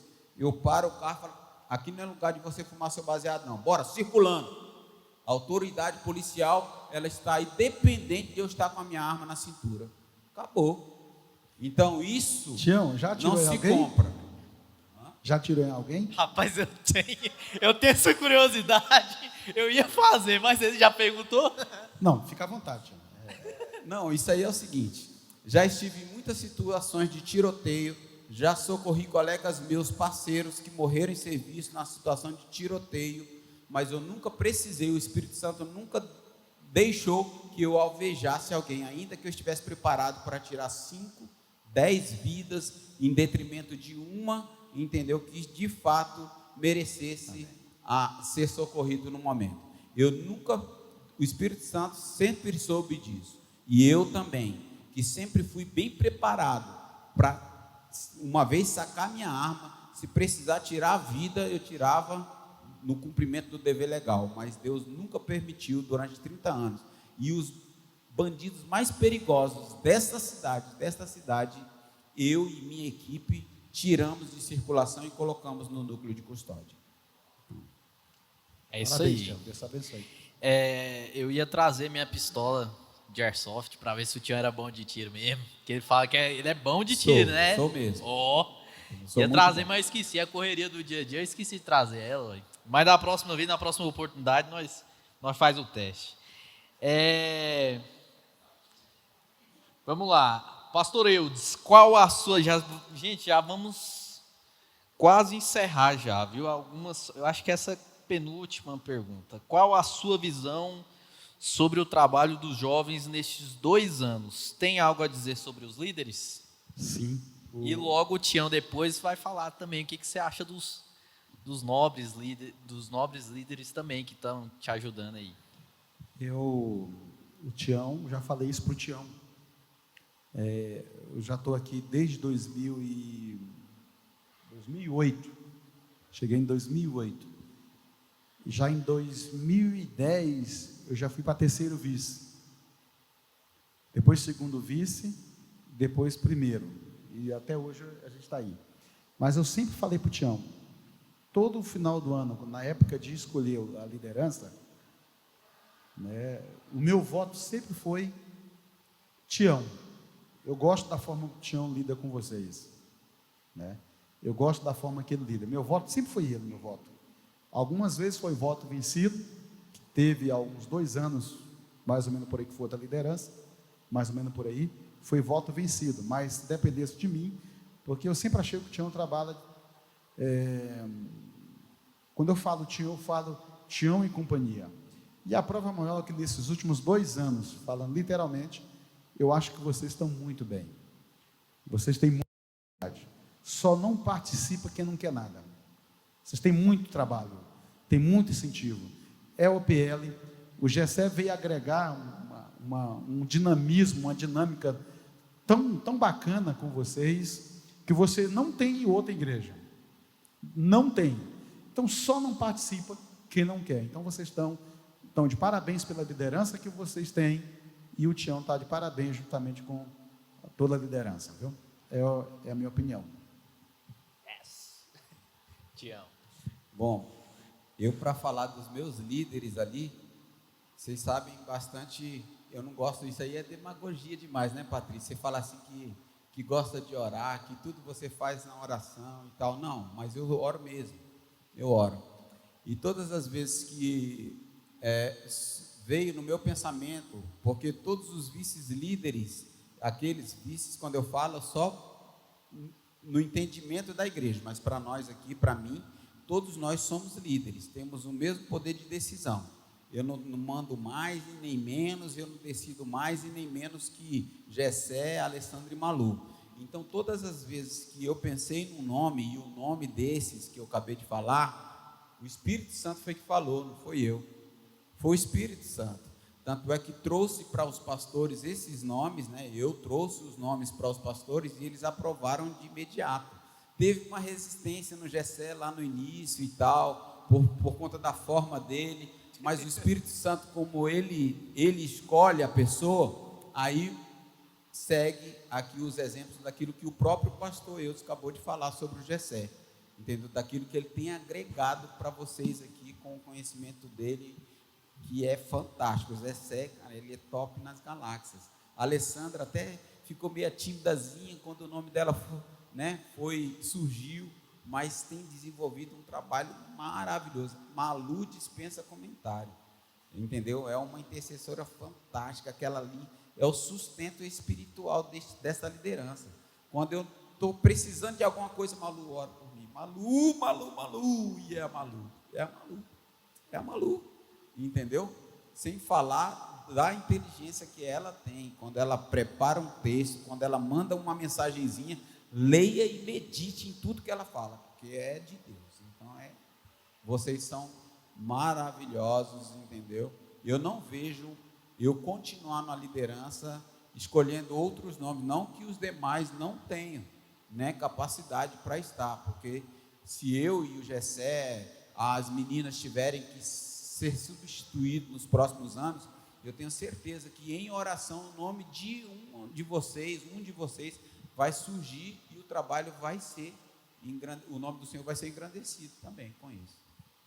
É aquilo que eu falei, realmente não é falando, gente. Todos os trabalhos que vocês fazem hoje foram copiados no campo inteiro. Vocês são modelos, são referenciais. Escute isso. Vocês são modelo, são referenciais no campo. QND 52. Top nas galáxias. É isso aí. Gente, a última pergunta. Só já? Só. Você está gostando desse negócio? Vamos até 23 horas, então. Não, brincadeira. Última pergunta para os dois. Falar sobre uma experiência única com Deus. Maior experiência com Deus que vocês tiveram. Eu vou responder primeiro essa daqui, pastor. Eu sei que o pastor já tem uma... Eu vou responder primeiro. Eu recordo, quando eu fui para o Acre, para Roraima, melhor dizendo, com os meus pais, e meu pai ele tinha um problema de rins muito sério, e ele ficou mais ou menos, eu recordo, mais de 30 dias sem fazer xixi, sem urinar por conta do problema de rins que ele tinha. E eu tinha que levar os irmãos na caminhonete dele para a igreja, pegar nas vicinais, a gente chamava de vicinais, pegar nas chácaras e trazer para a igreja, levar de volta e tal, e beleza, tranquilo. E lá eu arrumei uma namorada que não era a Adriana, eu deixei a Adriana aqui, e aí ela arrumou outro namorado aqui e eu arrumei outra lá. Que isso? Isso. E eu estou contando a experiência espiritual. E aí eu me recordo perfeitamente que num dado momento que a gente já estava ali se relacionando no namoro, e digo para vocês, hein, gente, quando eu falei que eu retornei e casei virgem, eu casei virgem, assim como pastor, tá? Tive todas as oportunidades que, como jovem, entendeu, de extravasar, mas o Espírito Santo sempre esteve em mim, sempre temia a Deus. E num dado momento que a gente estava se relacionando, as coisas parece que não começou a se atrapalhar. Os pais dela não queriam mais que nós casássemos, e eu era noivo com ela, noivei com ela, entendeu? Não queria que nós nos casássemos, e a cultura daquele povo daquela região era de juntar. Você pegava a menina, saía para um lugar distante, ficava 2, 3 dias lá, e quando voltava não tinha mais como proibir o casamento, então já estava praticamente casado, né? E aí eu lembro que nessa O dificuldade... costume era fugir. Era naquela fugir, época. isso. Fugia, e aí quando passava 3, 4 dias, voltava e casava. Isso, é isso daí. E aí choveu de gente, falou, ó, tem o meu carro aqui, ó, você pode ir, eu tenho uma casa em tal lugar, você já pode levar fulana e tal, e tá tudo certo, tudo armação do diabo, entendeu? Mas no meu coração eu falava, não, beleza e tal, eu falava, tá tranquilo para a pessoa, mas o Senhor conhecia o meu coração, jovem, e ela era bonita, ela era uma paulista muito bonita, loirinha mesmo, de nascimento, não precisava pintar o cabelo, porque ela era loirinha mesmo, bonitinha, e tal. Não sei porquê, né? Os opostos se atraem, não sei porquê. Mas aí tá, beleza. E aí eu caminhando para a igreja num dia, já à noite, 19 horas, e as ruas, as luzes daquela cidade eram de gerador. Era de gerador. E aí eu e Deus e o Espírito Santo, eu peguei e falei com o Espírito Santo, falei, Senhor, eu sei que isto não é vontade tua, e eu não vou fazer isso, mas confirma para mim. E eu falei, quando eu chegar debaixo daquela luz, daquele poste, eu quero que somente aquela luz, ela apague e acende 3 vezes. E eu andando, caminhando para a igreja, com a minha Bíblia, o violãozinho do lado e tal, quando eu cheguei debaixo do poste, ela apagou e acendeu 3 vezes, e eu senti literalmente Deus ali. E eu fui, cultuei a Deus e chorei bastante na presença de Deus. No dia seguinte eu fiz um jejum. Falei, Senhor, eu vou fazer um jejum entregando a minha vida e essa relação a Ti. Se não for Tu que preparastes essa relação e esse casamento, Senhor vai cortar o laço, mas fato é que eu vou sair daqui, vou para a capital, não vou mais ficar aqui, não vou forçar a barra, entendeu? E vou para a capital trabalhar, e vou deixar ela aqui, mas não vou fazer a vontade do povo e do inimigo. E aí fiz um jejum no dia seguinte, e na hora do almoço, esses pratos Duralex que a gente come, né? Tem ele azul, tem ele meio vinho, né? E tal, e aí a comida estava pronta ali, já posto o prato à mesa, e aí de repente, eu já tinha dobrado o joelho, já tinha entregue o meu jejum, e aí eu orei, aí eu externei, porque isso tudo eu fiz somente eu e Deus, ninguém sabia dessa experiência. E aí eu peguei, na hora do almoço, eu peguei minhas irmãs, a minha mãe, meu pai, todo mundo, aí eu peguei e verbalizei, falei tudo que estava aqui dentro, e do que as pessoas tinham me oferecido, e aí eu só disse, falei assim, mãe, amanhã eu estou indo para Boa Vista, e eu não vou fazer a vontade do inimigo, não vou fugir com fulana de jeito nenhum, e eu estou indo comprar passagem hoje, amanhã estou indo para Boa Vista, e vou só fazer a vontade de Deus. Se Deus ele não quer, não vai acontecer, se Deus quer, vai acontecer, e eu vou trabalhar lá e pronto. E na mesma hora, antes de eu comer, deu vontade de fazer xixi, incrível, deu uma vontade, a minha bexiga encheu do nada, e eu saí e fui para o quintal, era mata virgem ao redor, e a casinha de sapê, o chão batido, e o telhado era de madeira, aquelas madeirinhas cortadas, as telhas.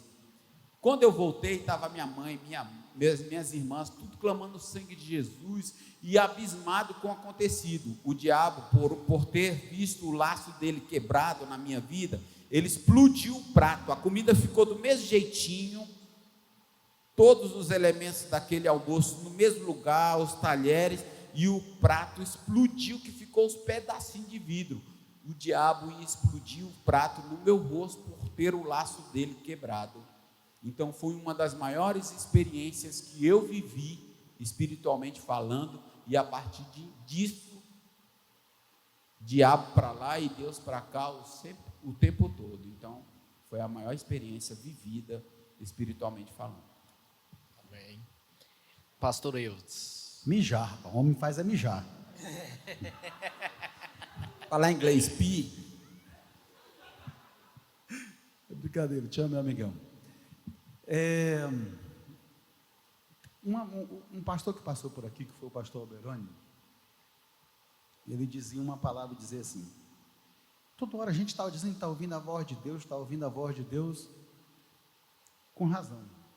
Deus não anda se manifestando diariamente, falando diariamente. Quando eu falo audivelmente, ou seja, toda hora, opa, não, ele fala através da palavra, está aqui já. Está aqui. Está aqui. Então, suspeita de alguém que está todo dia dizendo, ó, Deus falou comigo, falou isso, suspeita, viu? Tá bom? Maior experiência, que você perguntou, foi das poucas vezes que eu ouvi Deus falar comigo, literalmente falando comigo dentro do carro.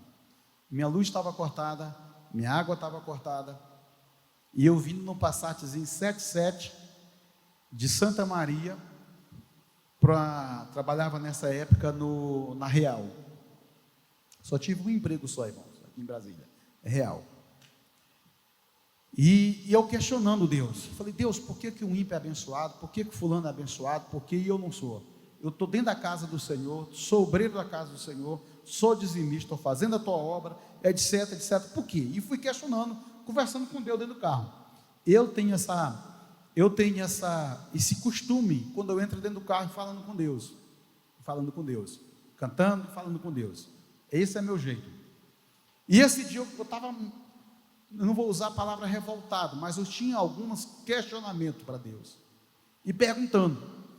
Quando eu cheguei ali na floricultura, que hoje não existe mais floricultura ali, quem vai para o lago, ali, Deus falou comigo dentro do carro, muda que eu te abençoo. E aí eu dei sequência, falei, isso é da carne. Isso é da carne. E eu continuei reclamando. Aí veio a segunda vez, muda que eu vou te abençoar. E aí não pode. Que isso? Continuei. Em frente ao Parque Shopping. Aí ele falou, você não falou que queria uma resposta? Eu estou te dando a resposta. Muda que eu vou te abençoar. Aí eu senti na hora a presença do Espírito Santo de Deus na minha vida, parei o carro, comecei a chorar, comecei a pedir perdão dos meus pecados, comecei a dizer, Senhor, agora eu vou melhorar, vou fazer isso e tal, e tal, e tal. A partir daquele dia, parece que minha vida, ela deu um 180 graus, virou totalmente ao contrário. Deus literalmente abriu as janelas do céu para mim, abriu as portas, as janelas, mas eu tive essa experiência que foi única, que eu lembro até hoje, inclusive algumas mensagens que eu já preguei por aí, eu conto esse testemunho. Muda, claramente eu ouvi a voz de Deus falando comigo, muda. Como é que você quer ser abençoado sendo que você não muda? Gente, por que eu estou falando isso? A vida da gente é uma eterna mudança, ou seja, de melhoras. Se você fosse perfeito, você já tinha subido. Se você fosse o pior, você já estava no inferno. Escute isso, é sério. Se você fosse o melhor, perfeito, você já estava lá no céu. Se você fosse o pior, você não estava aqui dentro. Você está aqui porque precisa e deseja ser melhor na presença de Deus. Então continue buscando a perfeição de Deus, melhorando cada dia mais, consertando cada dia mais. É esse o meu conselho e minha experiência que eu tive com Deus. Amém. Eu vou ter outra oportunidade? Não? Pois eu quero deixar aqui. Pode deixar. Que eu busquei, gente. Esse negócio aqui, é top das galáxias. Anota aí, ó. Olavo Bilac. Quem foi Olavo Bilac? Todos sabem quem foi, né? Um dos maiores o quê? Escritores. Não sabe, gente. Um dos maiores escritores gramáticos, gente, pelo amor de Deus. Vamos lá. Olha aqui, talvez você já até conheça essa historinha. Um dono de um pequeno sítio, amigo do grande poeta Olavo Bilac, abordou-o na rua. Senhor Bilac, eu estou precisando vender o meu sítio, que o senhor conhece bem. Pode redigir um anúncio para o jornal para mim, por favor? Olavo disse, sim, na hora, meu amigo. Olavo Bilac apanhou o papel e escreveu, Preste atenção. Vinde-se encantadora propriedade, onde cantam os pássaros ao amanhecer, com extenso arvoredo, cortado por cristalinas e marejantes águas de um ribeiro. A casa banhada pelo sol nascente oferece a sombra tranquilo da tarde na varanda.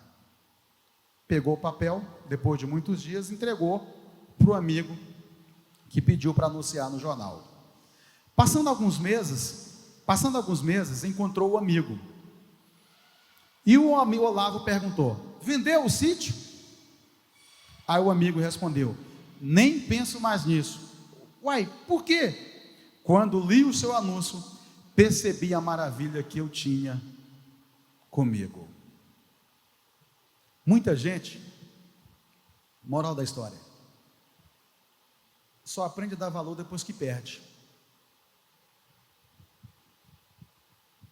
A igreja não presta, talvez o dom que você tem não presta, a família sua talvez não presta. É isso que você pensa. Mas justamente é a família melhor que você tem. A igreja é a melhor que você tem.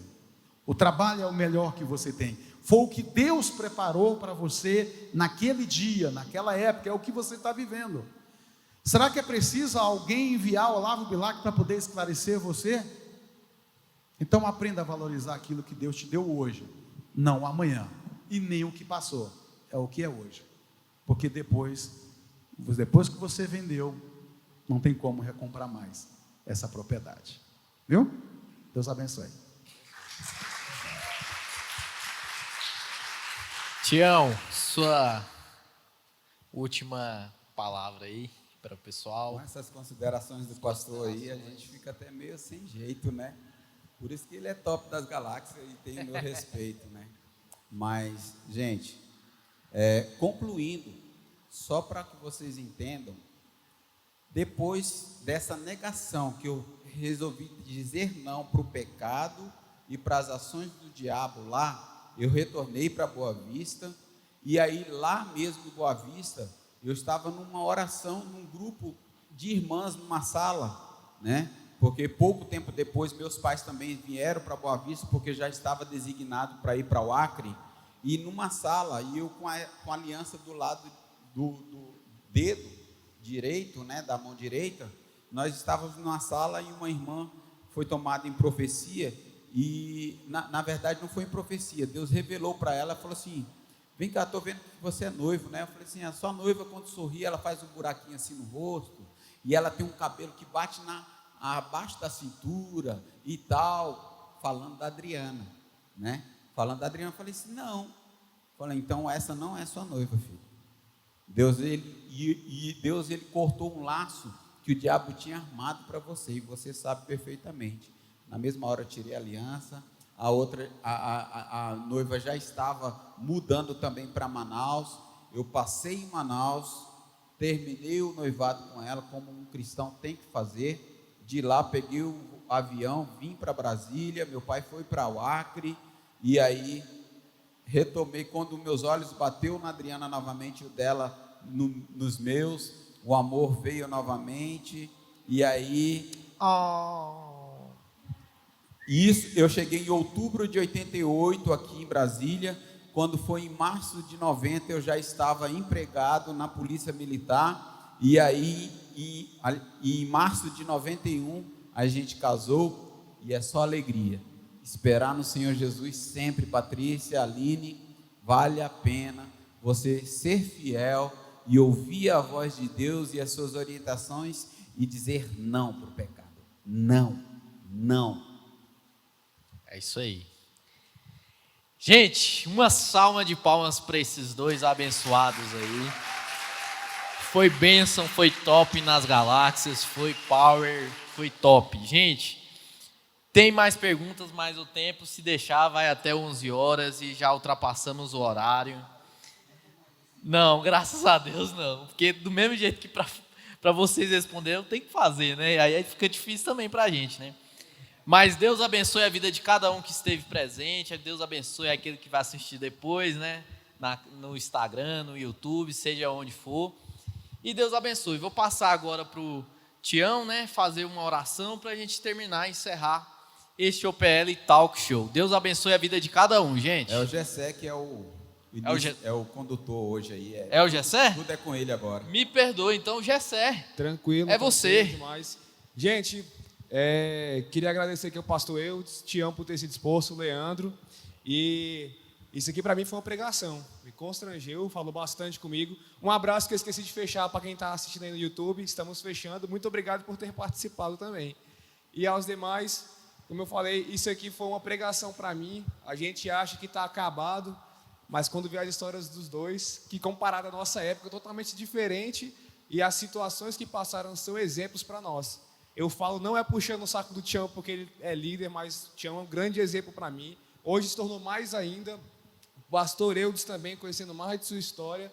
E, principalmente, como vocês viram aqui, eles estão disponíveis para conversar. Né? Essa semana, eu conversei com o Tião de uma coisa que eu tinha entendido errado. Conversamos, entramos num acordo, porque vocês têm pessoas maduras como líderes, pessoas que podem ajudá-los e têm muito a agregar na vida de vocês. Então, queria agradecer demais a vocês. E também sou grato a Deus por enxergar a glória dele em vocês, de verdade. É o que nós podemos ver hoje.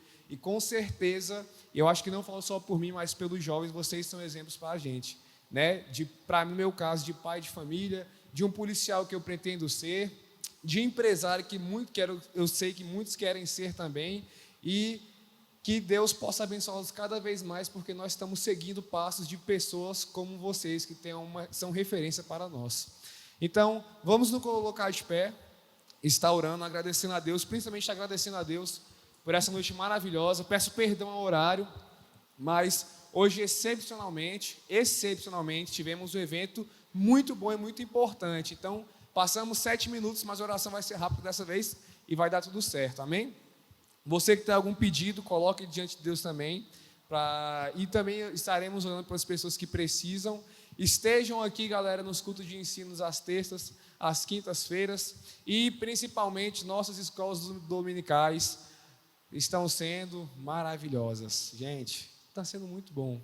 Não só na salinha dos jovens, mas puxa a sardinha para a salinha dos jovens, porque os jovens estão lá.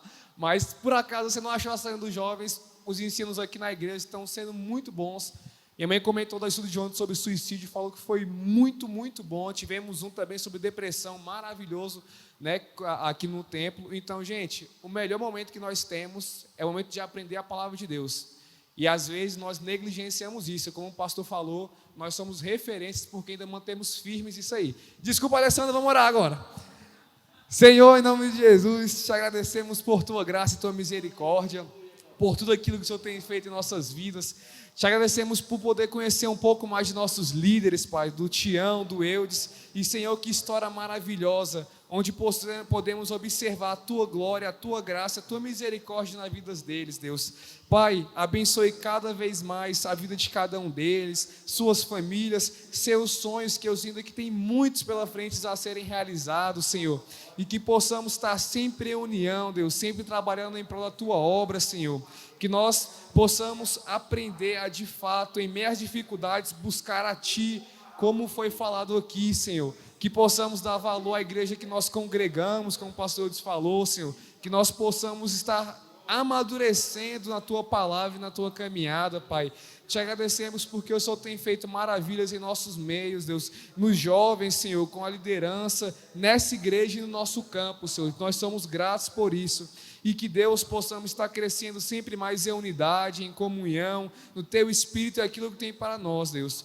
Toma a vida daqueles que não puderam estar aqui, que nos próximos eventos estejam aqui conosco, Senhor. Toma os projetos de cada um dos jovens, Pai, no mercado de trabalho, em relacionamento, no casamento, daquele que não quer o casamento, que nós não sabemos quem é, que o Senhor está guiando da mesma forma, Senhor. Deus, que nossa vida seja guiada por Tua graça e a Tua vontade, e não a nossa vontade alienada naquilo que nós vemos, Pai.